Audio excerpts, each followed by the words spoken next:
I'm Shalini and I work for an international school in Pune. I'm so honored to be sharing this space with you, and I hope we all take something from this session, maybe an idea, a thought, or even an inquiry. Okay, before we start, a vote of thanks to Hello Kids, which is a preschool chain in India, and the director founder, Mr. Preetam Kumar Agarwal, for letting me use this platform. Also, a shout out to Samapika for helping with all the organizing. Before we move further again, let me clear that I don't want to use this platform as a sort of a promotion or to gain acknowledgement, but the entire idea is to create awareness. Okay, so the topic that I will be talking on this session is administrative efficiency in imparting holistic education. Now, I've used the term holistic education because education is largely about the whole person today, right? This session also stems from the fact that I have always been very curious about the direct relationship between administration and education, largely because I have spent around about 6 years in this profession. And a very obvious observation is being that schools spend a lot of money in establishing structures, right? And creating areas of employment, which was unheard of since quite some time. I mean, it wasn't heard of in earlier times, and it is a recent trend. And because of this huge investment, it makes systems very sophisticated, right? So speaking in lay terms, it is I want because we are investing so much, a huge amount in administration, uh, which almost equates to academics. My question A is, are we using that investment that we do in administration to entirely support academics? Again, how can we use administration in imparting, in supporting, to impart a holistic education, right? And as I progress into my session, I will talk about subtleties of how different administrative roles tie into academics. All right. Okay. So before we go in depth into the session, let me very briefly talk to you about what is holistic education, what is early childhood education, and what I mean when I use the term administration. I'm sure, given the kind of community I am catering to in this session, the population, it is largely to do with education, right? So while skimming through articles, newspapers, books, even the internet, you must have come across the word holistic education. And if you search for it, you will get a lot of theories, a lot of articles on what it means. So, going through all of that and reading through them, my idea of what is holistic education is, it is about emphasizing on creating a well-adjusted person with enhancing cognitive skills, equipped to handle situations artfully. All right. Now, a lot of us must be aware that holistic the major tenets of holistic education is social, emotional, physical, and cognitive development of a child or a student. Now, I'll be using the word child and student interchangeably, but they mean the same. It means the person in question, that is the student. Okay. Okay. So the second question is, which age group does early childhood education cater to? Now, this is again debatable because for different countries it might vary. Like sometimes it in certain countries it starts as early as 2 years, and in certain countries it stretches up until age 10. But it is safe to state that this age group caters to all those children who belong to the age group of 3 to 6. All right. And as parents, as educators, you would know that this age group is very impressionable. So they absorb like a sponge, they absorb everything, what they see, hear, that's imbibed in them, right? So we have to be very careful in the kind of information we are giving out to them, also the kind of education and guidance. Okay. So my third question is, what do I mean when I say school administration? Now, if you ask uh, a lot of our parents, or not even parents, but a lot of our grandparents who are not related to the education system, they would say school. When you say school, it means the principal, the teacher, the child, and a structure, an infrastructure, a building, which is correct, and they form the backbone of the education system um, very rightly.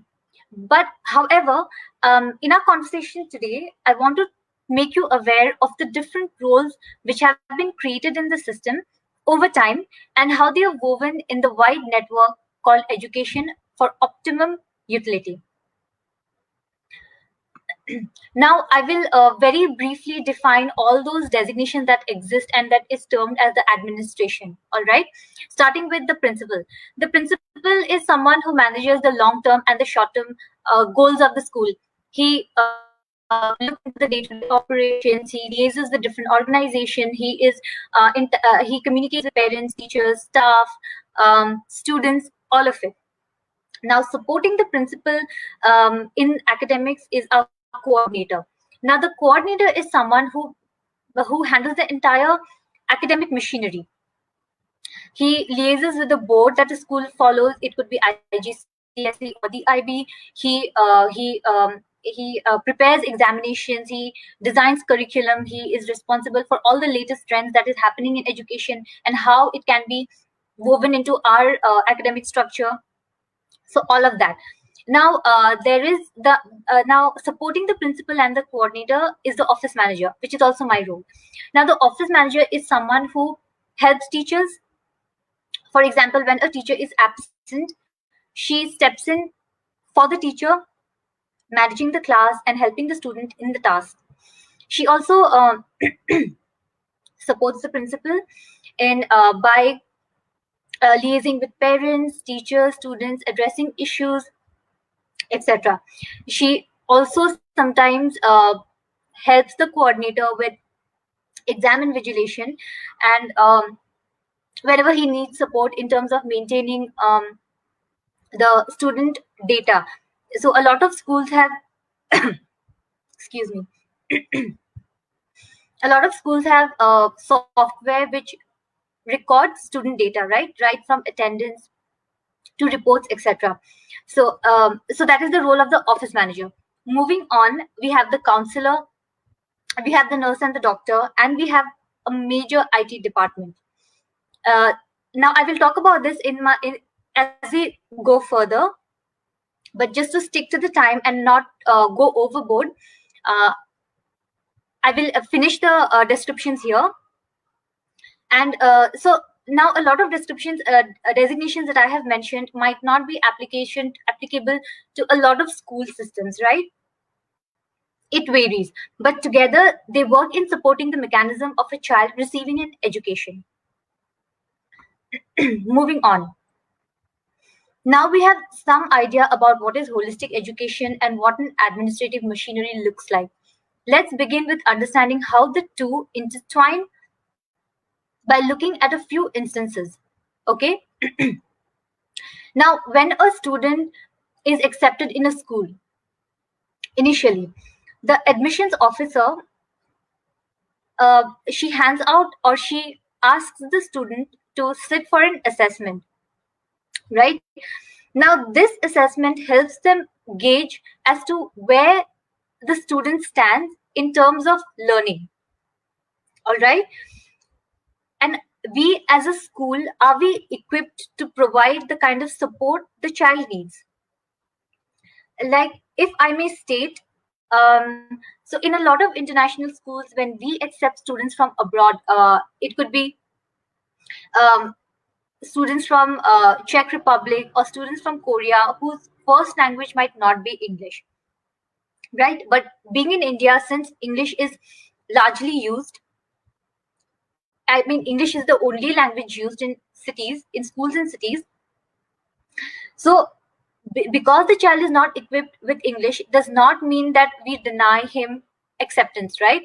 So, a program that we have designed is the English language acquisition, where this child starts with the lower level of English, and when he's comfortable and able to, we promote him to a more mainstream course, right?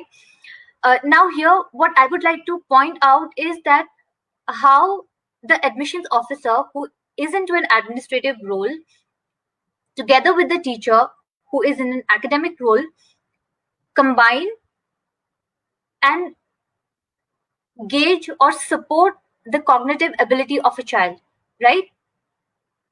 It's very subtle, but I just want you to make these kind of connections as I'm speaking, and making more connections with different departments. Okay, now moving on to our next instance. Now, a lot of students engage in something that we call extracurricular activities, right? ECAs. Now, when every passing grade, the student has to decide which activities he wants to be involved in, be it soccer, be it tennis, be it taekwondo, be it aerospace modeling, and the likes. Now, sometimes what happens is the office manager, she maintains a record of who is doing what, right? And where can we and like the number of spaces existing for a particular activity, and who have enrolled, and how you can like, at any given time you can give out that data if somebody needs it. Now, many times what happens is students go to office managers and they are confused about, what they should do, because maybe they wanted space into they wanted some activity, but there was no space left for them to engage in. So here the office manager connects to the child and provides them guidance and support as to helping them understand what are his interests, what are his abilities, and how taking a particular activity would help him in the future, right? Now, another subtle point here I want to put forward is how the office manager, again, who is on an administrative role, is aiding the physical development of a child, right? Now, these instances that I'm talking about, it is from my research and forms part of the conversations I've had with stakeholders, and it's not theoretical. Okay. Now, moving on to the counselor. Like, a counselor in a school would be unheard of when I was in school, but today it's mandatory, right? Now, without and there's no subtlety here. I mean, the psychological counselor definitely aids in the emotional development of the child, right? Now, a lot of schools have programs called PSE, which is personal, social, and emotional.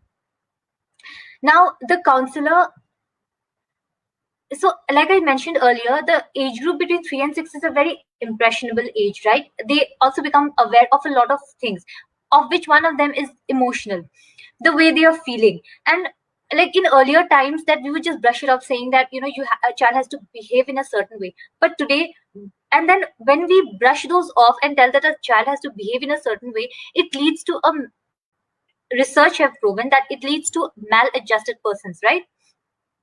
So now, after a lot of research and study and promotion, now we give a lot of attention to also a child's emotional development over the years, right?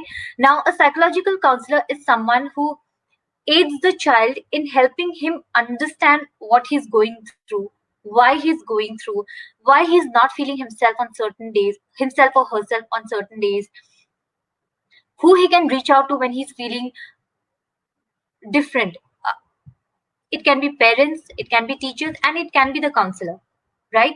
The counselor also conducts one-on-one sessions periodically just to check up on the child. Sometimes the teacher confide on the counselor that so and so is not catching up with work, or so and so is not engaging in learning. So if the counselor can help her understand as to what is going on, help the child cope with current struggles.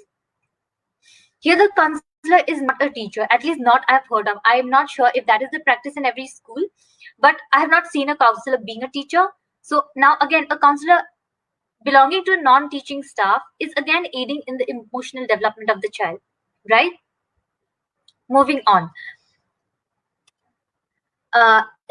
Also, because I will touch a little bit on on how a nurse or a doctor, and how offices like the transport office and the office manager, along with the IT department, aid in overall development, overall education of the child. All right.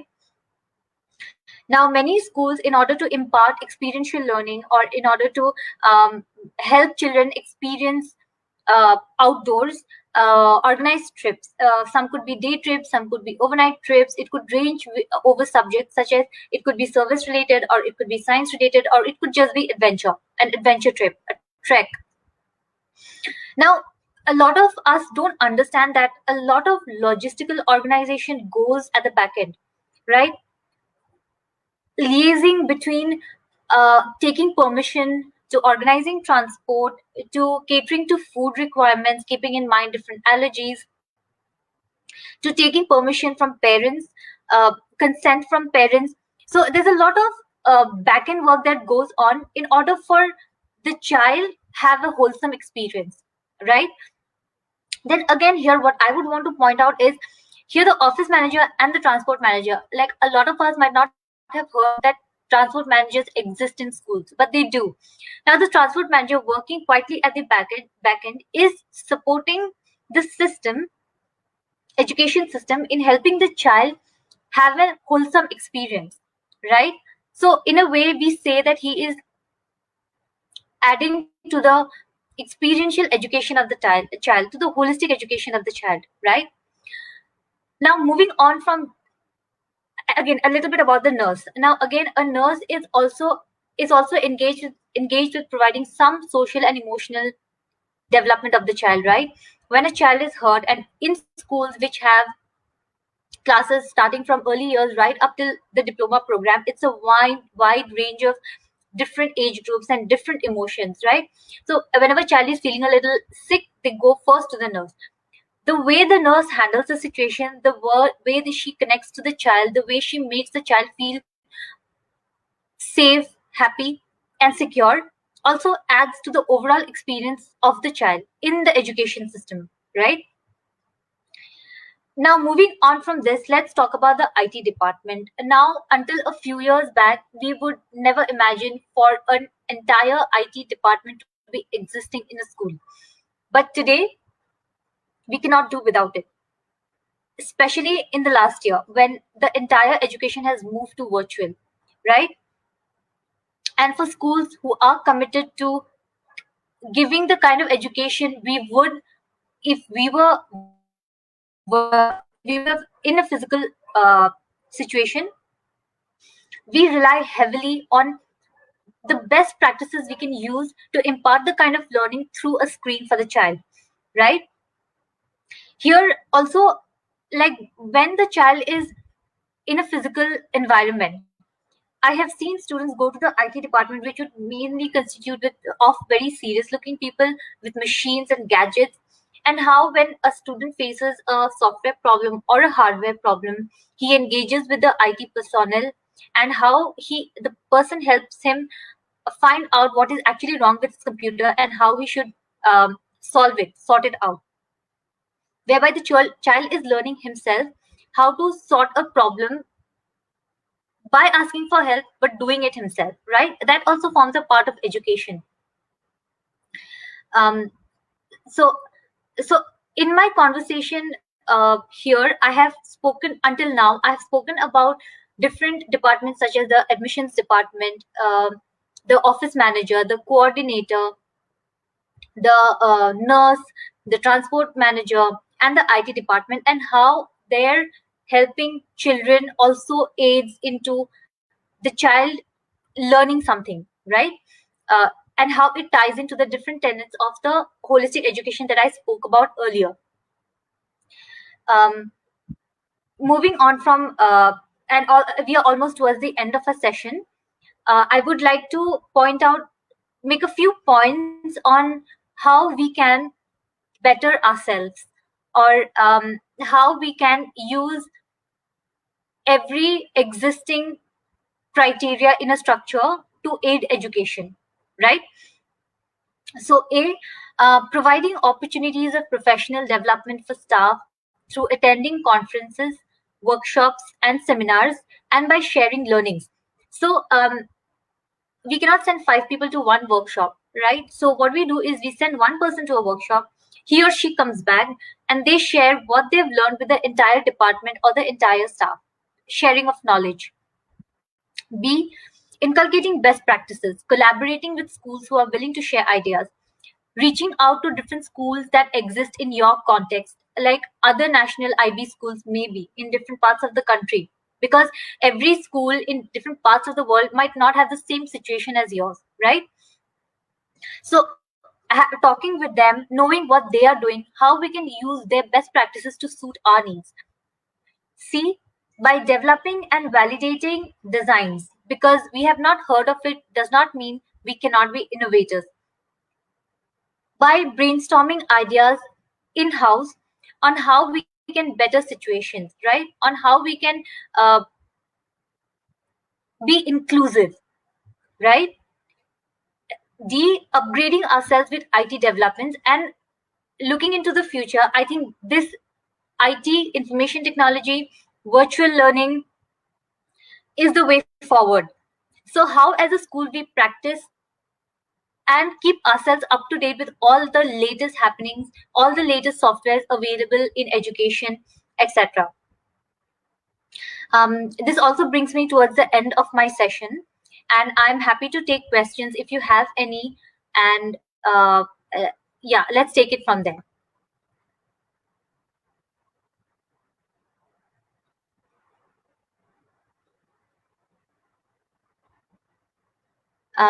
Okay, so I can't see any questions coming in so far. So I think we'll end the session here, and you can get in touch with me if you have questions or you want any clarifications. Thank you so much.